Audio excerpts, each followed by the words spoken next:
여러분들은 택시를 타실 때 어떻게 택시를 부르시는지요? 우리 군산에 콜택시 부를 수도 있고요. 또 다른 지역 여기도 마찬가지지만 카카오 택시를 부를 수도 있습니다. 군산은 택시를 잡기가 그렇게 어렵지 않아서 손을 들고도 얼마든지 잡을 수 있죠. 그러나 외국에 가면 그렇게 녹록지 않은 데가 많이 있습니다. 수년 전에 중국에 갔더니 택시를 잡을 방법이 없어요.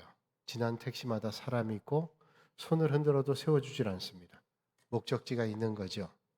한 시간가량을 택시를 못 잡고 길가에 서 있는데 지나던 중국 젊은이가 아마 저를 딱하게 봤든지 한참 보고 있었던 것 같아요. 저한테 오더니 택시를 잡아줘요. 앱을 통해서 택시를 잡아줬습니다. 그러니까 그 앱을 깔지 않고는 택시를 탈 방법이 없는 거죠. 러시아에 가면 막심이라고 하는 앱을 깔아서 택시를 잡습니다. 동남아에는 그랩이라고 하는 앱을 통해서 택시를 잡는데 인도네시아, 말레이시아, 필리핀, 태국, 베트남 이런 나라 한 8개 나라가 이 그랩이라고 하는 걸 공유하죠. 싱가포르에 본사를 두고 있는데 이 앱을 통해서 택시를 잡습니다. 그래서 우리가 익숙하지 않아도 바가지 쓰지 않고 택시를 이용할 수 있습니다. 그 앱에는 목적지만 적으면 가까이 있는 택시가 옵니다. 보통 택시를 탈는지 아니면 프리미엄 택시를 탈는지 다 결정이 돼서 택시가 오게 되죠. 그래서 비용은 얼마 정도 들고 서 있는 곳으로 택시가 찾아오는데 택시 번호도 뜨고 그리고 오는 차종 그게 현대자동차인지 도요다인지 르노인지 다 차종도 뜨고 색깔까지 뜹니다. 그러니까 기다리면 되는 거예요. 그런데 아주 번화한 거리에서는 여러 사람들이 택시를 잡기 때문에 이게 금방 잡지 못할 때가 있어요. 택시 기사는 어떤 사람인지를 알질 못하죠. 그냥 그 택시 앱에 표시된 곳을 찾아가는데 그 사람이 발견하지 못하면 택시 타기가 어려운 겁니다. 벌점이 들어가죠. 그래서 반드시 그 사람을 태우려고 하죠. 자, 그러다가 찾질 못하면 거기서 문자가 옵니다. 그 문자가 Where are you? 라고 하는 겁니다. 당신 어디냐는 거예요. 그 한 번에 찾질 못하면 몇 번 옵니다. 그러다 안 되면 전화가 와요. 도대체 어디 있습니까? 짜증난 거죠. 어디라고 하는 것을 찾는다는 게 참 중요해요. 찾지 못하면 너무너무 답답합니다. 오늘 주님은 말씀하죠. 아담아, 내가 어디 있느냐? 오늘 주님이 아담아, 내가 어디 있느냐라고 묻는 것은 장소를 묻는 게 아닙니다. 네가 어떤 장소에 있느냐라고 묻는 것 같지만 그 질문은 아담의 영적 상태를 묻고 있는 것입니다. 오늘 네 영혼의 상태는 어떠냐라고 아담에게 묻고 있습니다. 그렇다면 전능하신 하나님께서 아담의 영적 상태를 모르실까요? 선악과를 따먹고 하나님을 피해 숨어있는 아담의 영적 상태를 몰랐을까요? 그런데 하나님께서 아담아 네가 어디 있느냐라고 묻는 것은 네 오늘 영혼의 상태가 어떠냐? 그렇게 살아서는 안 되지 않냐라고 하나님께서 묻는 것이죠. 하나님께서는 과연 그렇게 묻는 것은 어떤 대답을 요구할까요? 하나님, 제가 하나님께서 먹지 말라고 하는 동산 중앙에 있는 선악과를 따먹었습니다. 제가 잘못했습니다. 하고 하나님 앞에 자기의 적나라한 모습을 고백하기를 원하시는 거죠. 네, 아담은 하나님의 낯을 피해서 도망갔을 뿐이지 자기의 모습을 하나님 앞에 드러내 회개하지 않았습니다. 그 때문에 그에게 두려움이 왔습니다. 이게 문제죠. 하나님의 말씀을 떠나고 하나님을 떠난 존재의 가장 큰 문제는 그것 때문에 하나님으로부터 피하는 거예요. 그 죄의 문제는 죄 자체도 문제지만 죄가 하나님으로부터 멀어지게 하는데 문제가 있습니다. 세상에 있는 사람들 가운데 하나님을 알지 못하는 사람들이 점을 치거나 부적을 가지고 다니거나 이런 것들을 하는 게 뭐 때문일까요? 두려움입니다. 내 앞일이 잘 될까? 아니면 내가 계획하는 일들이 될까? 내 미래는 어떨까? 두려워요. 그러니까 아무런 힘도 없는 점을 통해서 부적을 통해서 그 두려움을 떨쳐버리겠다는 절대로 불가능한 일이죠. 하나님을 떠나고는 절대로 진정한 평강을 누릴 수가 없습니다. 또 하나님의 말씀을 거역하고 난 다음에 그에게 어떤 현상이 일어났습니까? 그들이 원하는 대로 눈이 밝아진 게 아니라 부끄러워졌어요. 원하는 대로가 아닙니다. 전혀 다른 현상이 일어나요. 하나님의 말씀을 떠나면 원하는 것이 이루어지는 게 아니라 전혀 다른 현상이 일어납니다. 더 잘된 일이 아니라 나쁜 것으로 오게 되죠. 부끄러움 느꼈습니다. 뿐만 아니라 저는 변명의 사람, 핑계의 사람이 됐습니다. 선악과를 따먹고 뭐라고 해요? 내가 선악과를 따먹은 것은 내 때문이 아닙니다. 내가 잘못해서가 아닙니다. 하나님 잘못이에요. 라고 얘기하잖아요. 하나님이 주셔서 나와 함께 있게 하신 여자, 그가 그 나무 열매를 내게 주므로 내가 먹었나요? 내가 잘못한 건 하나도 없네요. 내가 열매를 먹게 된 것은 바로 하나님께서 지어주신 그 하와가 나를 먹자 그래서 먹게 한 겁니다. 그러니 내 탓이 아니죠. 변명하죠. 뿐만 아니라 하나님의 말씀을 떠나고 죄를 짓게 되면 숨습니다. 오늘 성경 말씀 보니까 숨었다고 말씀하죠. 여러분, 어떤 문제를 만날 때 그 문제를 해결하는 방법은 숨는 게 아닙니다. 숨는다고 해결되지 않습니다. 그런데 당장 숨고 싶어요. 이게 인간의 어리석음입니다. 요즘에 술 먹고 교통사고 낸 사람들이 많이 하는 방법이 있다 그러죠. 도망가는 겁니다. 일단 도망가 버리는 거예요. 도망가서 술을 더 먹어요. 그러면 내가 얼마나 그때 먹었는지 추산할 수 없기 때문에 그걸 가지고 죄를 물을 수 없다는 거예요. 적어도 술을 먹은 것을. 이게 얼마나 잘못됐어요. 숨는 거예요. 숨는다고 문제가 해결되나요? 우리 모든 인생이 실수합니다. 아담도 실수했습니다. 숨는다고, 변명한다고, 도망간다고 해결되지 않습니다. 그 숨는 것은 당장은 어떻게 피할 수 있을지 모르지만 어리석은 것입니다. 하워드 핸드릭슨이라고 하는 신학자가 쓴 책 가운데 아주 재미있는 이야기가 나옵니다. 한 번은 10살도 안 된 아이가 비행기를 타고 혼자 여행하게 됐습니다. 어머니 아버지를 만나러 가게 됐는지 아니면 학교에서 보내는 어떤 연수를 가게 됐는지 모르지만 혼자 아이가 비행기를 타고 가게 됐습니다. 아주 신나는 거예요. 두려움도 있지만 마음에 기쁨이 있었습니다.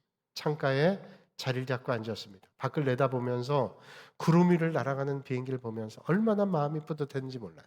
한참 거기에 집중하다 보니까 멀미가 났습니다. 그래서 밖에 나가서 화장실 좀 가야 되겠는데 옆에 앉아있는 아저씨가 얼마나 덩치가 큰지 산만한 아저씨가 앉아있는 거예요. 근데 그 아저씨가 또 자고 있는 겁니다. 근데 그 아저씨에게 아저씨 내가 좀 나가야 되겠어요. 이렇게 얘기할 수 없잖아요. 두렵습니다. 그래서 다리를 넘어가야 되는데 그 큰 아저씨를 다리를 넘어갈 수 있는 그런 다리도 안 돼요. 그래서 어떻게 해야 되나 참고 앉았다가 또 일어났다가 몇 번을 반복하다 도저히 참을 수가 없어서 일어나서 그 아저씨 다리를 넘어서려는 순간 기류 때문에 울컥하는데 속에 있는 게 다 토해져 나와서 그 아저씨 무릎에 다 쏟아졌어요. 큰일 난 거예요. 그래도 뭐 어떡하겠어요. 아저씨가 자고 있어서 얼른 자리에 앉았습니다. 비록 다 토해냈지만 사태는 심각해졌지만 속은 개운했습니다. 그리고 한 30분 지났는데 그 아저씨가 깨졌어요. 보니까 자기 다리에 온통 토한 것 투성입니다. 그냥 본능적으로 옆에 있는 아이를 봤는데 아이가 그 아저씨와 눈이 마주쳤습니다. 아이가 아저씨에게 말하기를 아저씨 이제 좀 괜찮으세요? 뭐예요? 아저씨 속이 괜찮으세요? 이거예요. 그 아저씨가 민망해서 옷을 닦았어요. 여러분 실수할 수 있어요. 근데 항상 그 다음이 중요합니다. 잘못할 수 있어요. 그 다음이 중요하죠. 그래도 이 아이는 지혜가 있어서 아저씨에게 다 죄를 뒤집어 씌웠잖아요. 좋은 방법은 아니지만 우리가 실수하고 잘못할 수 있습니다. 그러면 그 실수와 잘못을 어떻게 해야 될까요? 오늘 내가 선악과를 따먹었습니다. 주님 앞에 나가 자기를 고백하는 거예요. 그러면 아마 하나님께서 용서해 주실 거예요. 오늘 주님께서 말씀하죠. 아담아, 네가 어디 있느냐? 하나님 몰라서 그러세요? 아담아, 네가 네 연약함을 내게 고백하라고 말씀하죠. 하나님은 아담의 그 적나라한 자기의 연약함을 고백하기를 원하시는 거죠. 그 말은 네가 어디 있느냐? 네가 도대체 있어야 될 자리가 어디냐? 숨어 있는 게 아니라 내 앞으로 와라 라고 주님은 말씀하시는 거예요. 여러분, 진정한 행복은 어디 있을까요? 자기 자리를 찾을 때 진정한 행복이 있습니다. 자기 자리가 아닌데 그 자리에 앉아 있으면 참 불편해요. 내가 말석에 앉아야 되는데 상석에 앉아 있어 보세요. 얼마나 불편해요. 그래서 주님은 말석에 앉으라고 얘기하죠. 지혜롭게 상전들이 오면 말석으로 밀려가니까 말석에 앉으라고 지혜롭게 말씀하시는 거예요. 자기 자리가 아니면 불편합니다. 제가 언젠가 말씀드렸지만 이사할 때 이삿짐 센터의 분들이 저한테 얘기하기를 사장님 이거 어디다 옮길까요? 자꾸 얘기해서 아이고 이제 그만 얘기하세요. 저 사장님 아니라 목사예요. 왜 불편할까요? 저는 사장이 아니라 목사이기 때문에.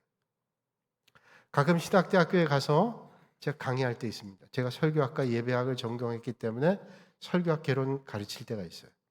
그러면 신학교에 있는 학생들은 저한테 뭐라고 얘기하냐면 교수님 그렇게 얘기합니다. 이제는 어느 정도 익숙해졌지만 처음 그 일할 때는 너무너무 불편해요.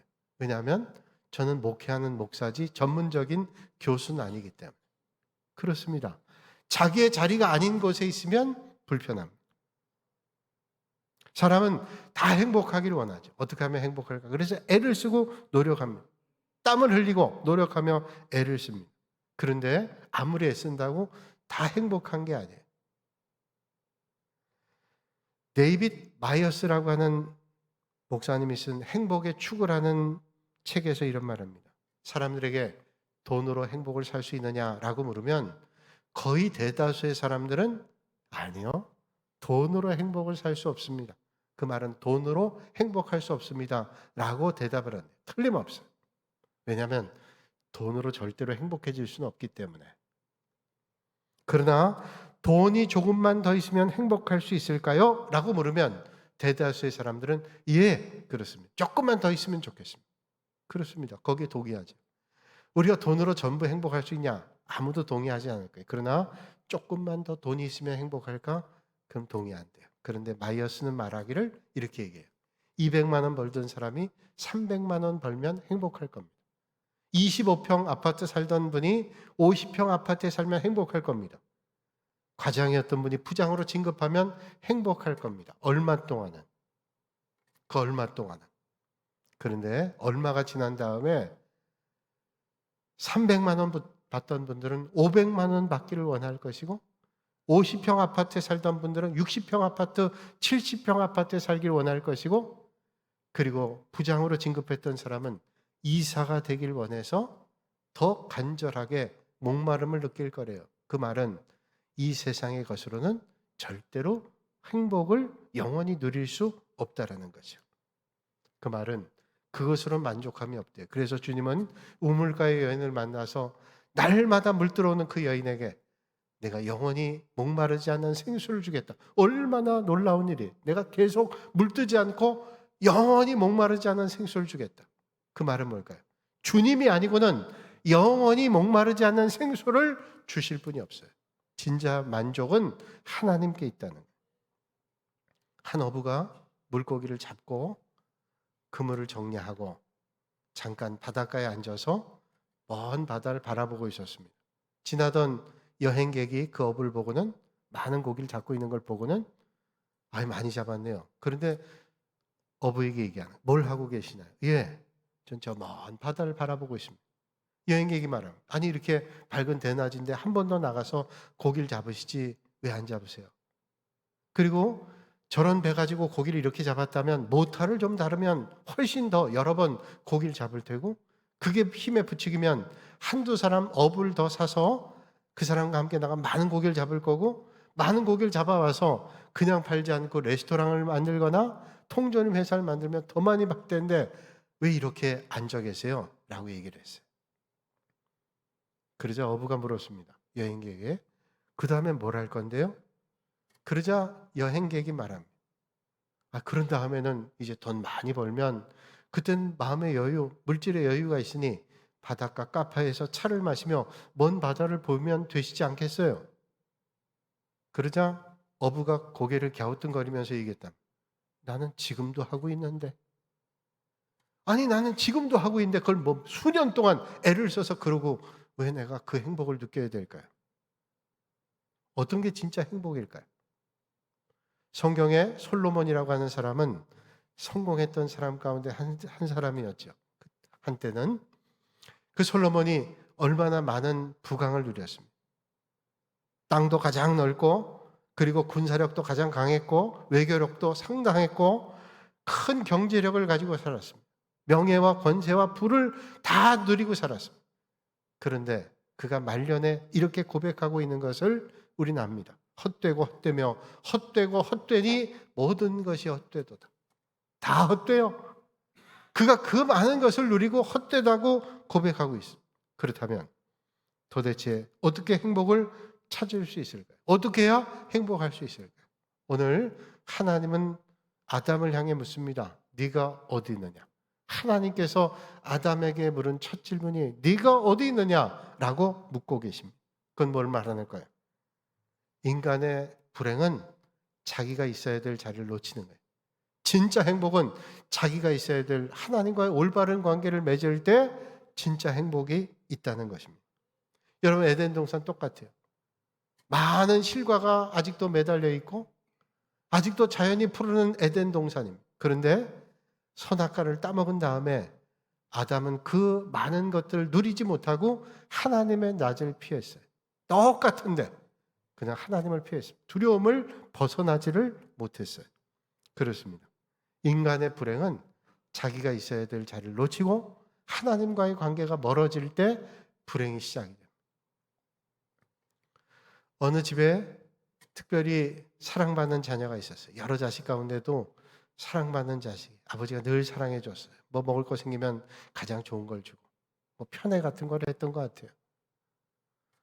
근데 이 아이가 어느 날 장난치다가 아버지가 너무도 아끼는 도자기를 깨뜨렸습니다. 아버지한테 혼날 걸 생각해서 두려워가지고 강력 본드를 사다가 그 도자기를 잘 붙였어요. 가까이서 보면 표가 나지만 조금 떨어져서 표가 안 날 정도로 그렇게 잘 붙였습니다. 그리고 그 깨진 부분을 좀 숨기고 뒤로 돌려서 그 자리에 그대로 놔뒀습니다. 아버지가 왔는데 연대 같으면 아버지가 뭘 사오셨나, 나를 어떻게 사랑할까 거기 집중했지만 아버지 낯을 보기가 두려웠어요. 그래서 방에 있는 것처럼 하는데 아버지가 어디 있냐? 마지못해 갔어요. 두렵죠. 아버지의 시선이 거기에 스치지 않도록, 도자기에 가지 않도록 자꾸 가립니다. 두려움이 그를 사로잡았습니다. 아버지는 똑같이 그를 사랑해 줬어요. 그런데 이 아이는 그 전과, 깨지기 전과 똑같지 않았어요. 아버지가 늘 두려웠습니다. 그렇다면 어떻게 해야 이 아이가 다시 행복한 삶을 살 수 있을까요? 우등상을 타야? 모범생이 돼야? 그렇지 않죠. 그의 모든 것들을 얘기할 때 그에게 진짜 평안이 올 거예요. 스몰리 릴레이션십 센터라고 하는 그 기관을 만든 게리 스몰리라고 하는 분은 관계 필터링이라는 책에서 이런 말을 했습니다. 그가 사역이 많이 발전해서 물질적인 부를 누리고 또 점점 기관이 확대돼서 많은 영향력을 끼쳤어요. 정말 기쁜 일이죠. 그런데 이상하게 그 전에는 자기 아내와도 대화가 잘 되고 직원들과도 형제들과도 자녀들과도 말이 잘 됐는데 그다음부터 자꾸 단절감 생기는 거예요. 아니 사업적으로 성공하고 모든 일들이 영향력을 끼치게 됐는데 가까이 있는 사람들과 관계가 깨지기 시작합니다. 도대체 뭐 때문일까? 행복이 없어요. 가만히 생각하니까 자기가 달라졌어요. 그전에는 하나님께서 도와주시기를 위해 간절히 기도하고 하나님의 인도함 받았는데 이제 잘 되고 난 다음부터는 하나님은 슬그머니 사라지고 자기가 그 자리에 앉았습니다. 자기 마음대로 결정하고 자기 생각대로 하고 독단적인 아무 사람들의 의견도 듣지 않습니다. 그가 깨닫게 됐어요. 아, 이게 문제구나. 그리고 하나님 앞에 엎드리기 시작합니다. 하나님과의 관계를 개선하기 시작해요. 그러자 사랑과의 관계가 개선됐어요. 여러분, 우리 인생의 가장 큰 문제가 뭘까요? 잘 되고 있는데 닫혀지는 게 뭐 때문일까요? 하나님과의 관계 중요합니다. 하나님과의 관계를 회복하지 않고는 절대로 행복할 수 없습니다. 오늘 우리가 믿음의 자리에 있어야 믿음의 성도들이 행복함을 누리지 믿음을 떠나고는 절대로 행복을 누릴 수가 없습니다. 우리는 가끔 통계 조사를 할 때 갤럽 연구라는 말을 많이 듣습니다. 그 갤럽 조사를 제일 먼저 시작한 조지 갤럽이라고 하는 사람이 오래전에 텔레비전 나와서 이런 말을 했습니다. 제가 갤럽 조사하면서 한 가지 깨달은 게 있는데 종교적 신앙생활을 가지고 있는 사람은 참 많은 행복을 누리는데 술집에 드나드는 사람은 행복을 느끼지 못합니다. 그 말은 단적인 술집을 얘기하는 게 아니라 영적인 믿음의 길을 걷는 사람은 행복함을 느끼는데 세속적인 삶을 살면 진짜 행복을 못 느끼더라는 얘기죠. 그렇다면 진짜 행복은 어디 있을까요? 하나님과의 관계를 누리는 것입니다. 성경에 보면 그런 하나님과의 깊은 종교적 체험을 했던 가장 대표적인 사람이 있습니다. 우리가 잘 알고 있는 다윗이라고 하는 사람. 오늘 이 아침에 그 다윗의 고백을 들어보실까요? 여호와는 나의 목자시니 내가 부족함이 없으리로다. 그가 나를 푸른 초장에 누이시며 쉴 만한 물가로 인도하시는도다. 내 영혼을 소성시키시고 자기 이름을 위하여 의의 길로 인도하시는도다. 내가 사망의 음침한 골짜기로 다닐지라도 해를 두려워하지 않을 것은 주께서 나와 함께 하심이라. 주의 지팡이와 막대기가 나를 안위하시나이다. 나의 평생의 선하심과 인자하심이 정녕 나를 따르니 내가 여호와의 집에 영원히 거하리로다. 얼마나 행복한 삶을 고백해. 그런데 다윗은 그때 그의 적들로부터 추격당하며 상당히 엄중하고 위중한 상황 가운데 있었습니다. 그러나 오직 여호와는 나의 목자시니 내가 부족함이 없다. 아무것 가진 것 없고 어려움 가운데 있다 할지라도, 죽음이 저 너머 있다 할지라도 그 너머에 영원한 생명이 있음을 바라보고 그는 진정한 기쁨을 누리고 있습니다. 그렇다면 정말로 불행한 사람 뭘까요? 아무리 많은 걸 가져도 하나님과 담 쌓고 사는 사람 불행합니다. 그러나 이 세상 것 없다 할지라도 진짜 행복한 사람은 하나님과의 관계를 놓치지 않고 사는 사람. 여러분, 속지 말아야 돼요. 내가 많은 걸 가져서 이것 때문에 행복하다. 그렇지 않아요. 영원하신 주님을 놓치면 행복할 수 없습니다. 오늘 이 아침에 가장 중요한 주님을 가까이 하시는 여러분들이 되시기를 주님의 이름으로 축원합니다. 주님과 함께함이 가장 큰 복이에요. 독일의 대통령 가운데 라르트 본 바이스체크라는 사람이 있습니다. 이 사람이 1985년에 독일 패전 40주년 기념식에서 이런 말을 했어요. 아니, 승전 40주년도 아니고 패전 40주년. 독일은 자기들의 패전 날을 기억하죠. 우리가 어떤 일을 했는가를 잊지 말아야 돼요. 바이체커가 이런 말을 했습니다. 과거에 대하여 눈을 감는 자는 현재도 눈을 멀게 된다. 과거에 눈을 감는 자는 현재도 눈을 먼다. 이게 무슨 말일까요? 우리가 과거에 매이면 미래가 없죠. 과거만 자꾸 봐요. 그럼 미래가 없어요. 그런데 과거를 잊으면 같은 일을 반복. 그러니까 과거에 매일 필요는 없어요. 그러나 과거를 기억해야 돼요. 그리고 잘못된 건 바꿔야 돼요. 그래야 진짜 미래가 있어요. 우린 연약하기 때문에 실수할 때도 있고 넘어질 때도 있습니다. 그런데 정말로 중요한 것은 그 죄를 딛고 하나님 앞으로 가는 거죠. 여러분, 진짜 행복이 어디 있을까요? 하나님이 없이는 안 돼요. 주님 말씀합니다. 내가 곧 길이요 진리요 생명이니 나로 말미암지 않고는 아버지께로 올 자가 없다. 주님 외에는 없습니다. 진정한 행복은 주님과 함께하는 것입니다. 영어 문장 가운데 dirt is out of the place라는 말이 있습니다. 더러움은 자기 자리를 떠나는 것이다. 이게 무슨 말일까요? 어항 속에 아름다운 열대어가 있습니다. 그 열대어를 건져다가 이불 속에 넣어다 보세요. 더럽습니다. 물고기가 더러운 거 아니에요. 아름다운 열대어입니다. 그런데 아름다운 열대어를 이불에 놔두면 더러워요. 왜냐하면 물고기의 본질이 바뀐 게 아니라 그 상황이 안 좋은 거예요. 안 어울리는 거예요. 여러분, 아무리 아름다운 열매를 맺게 하는 토양, 기름진 토양이라 할지라도 그 흙을 퍼다가 안방에다가 쏟아부어 보세요. 더럽지요. 제 자리를 지키지 않으면, 제 자리를 떠나면 더러워지다. 이런 말이죠. 오늘 우리에게 주어진 자리가 있습니다. 사회적인 자리도 있고 직장, 가정 자리가 있어요. 믿음의 자리도 있습니다. 그 믿음의 자리를 절대로 놓치지 말아야 됩니다. 우리가 그 자리를 잘 지키기 위해서 어떤 때는 인내와 피나는 노력이 필요합니다. 힘써야 됩니다. 그러나 가장 가치 있는 자리는 그 주어진 자리에서 충성하는 거예요. 그럴 때 우리에게 진정한 기쁨과 평강과 감사가 있습니다. 사랑하는 여러분, 오늘 있어야 될 자리에 있으시고 떠나야 될 자리를 깨끗이 떠날 수 있는 복 있는 인생, 복된 삶이 되시기를 주님의 이름으로 축원합니다. 거룩하신 아버지 하나님, 오늘 이 아침에 저희를 주님 전으로 불러주시며 아담의 모습을 통해서 우리의 모습을 발견합니다. 주님은 오늘 우리에게 네가 어디 있느냐 묻고 계시는, 오늘 내가 있어야 될 자리에 충직하게 주님 기뻐하시는 자리 있게 하시고, 우리가 떠나야 될 자리는 단호하게 떠날 수 있는 믿음의 결단도 있게 하여 주시옵소서. 예수님의 이름으로 기도하옵나이다. 아멘.